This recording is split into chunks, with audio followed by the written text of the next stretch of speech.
कुंती कैसे थी श्री कृष्ण की बुआ? क्या था उनका वास्तविक संबंध? जाने दिलचस्प पौराणिक कथा। महाभारत में कुंती का किरदार बेहद महत्वपूर्ण है। कुंती पांडवों की माता थी और महाराज पांडु की पत्नी थी। महाभारत में भगवान श्री कृष्ण उनको बुआ कहते थे। कुंती भगवान श्री कृष्ण की बुआ कैसे हुई?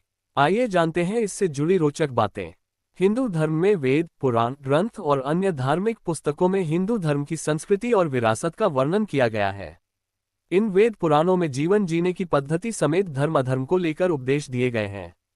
चारों वेदों समेत रामायण, महाभारत जैसे धर्म ग्रंथों में कई पौराणिक कहानियों का जिक्र किया गया है।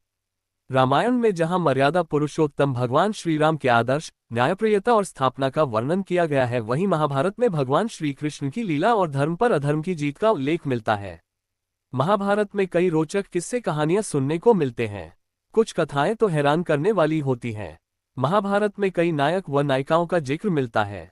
महाभारत में भगवान श्री कृष्ण समेत कई वीर योद्धाओं और उनके पूर्वजों का वर्णन दिया गया है। इसमें एक मुख्य किरदार कुंती का भी है। कुंती पांडवों की मां और भगवान श्री कृष्ण की बुआ थी। अगर आपने टेलीविजन में महाभारत देखा होगा या पढ़ा होगा तो आपको पता होगा कि श्री कृष्ण कुंती को बुआ कहकर संबोधित करते थे।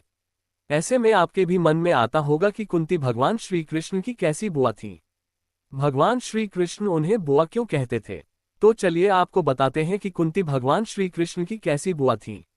आपको बता दें कि कुंती यदुवंशी राजा शूरसेन की पुत्री, वसुदेव और सुतसुभा की बड़ी बहन और भगवान श्री कृष्ण की बुआ थी।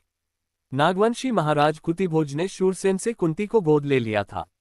कुंती का एक नाम पहले पृथा था, बाद में महाराज कुतिभोज ने उनका नाम कुंती रख दिया। कुंती हस्तिनापुर के नरेश महाराज पांडु की पहली पत्नी थी।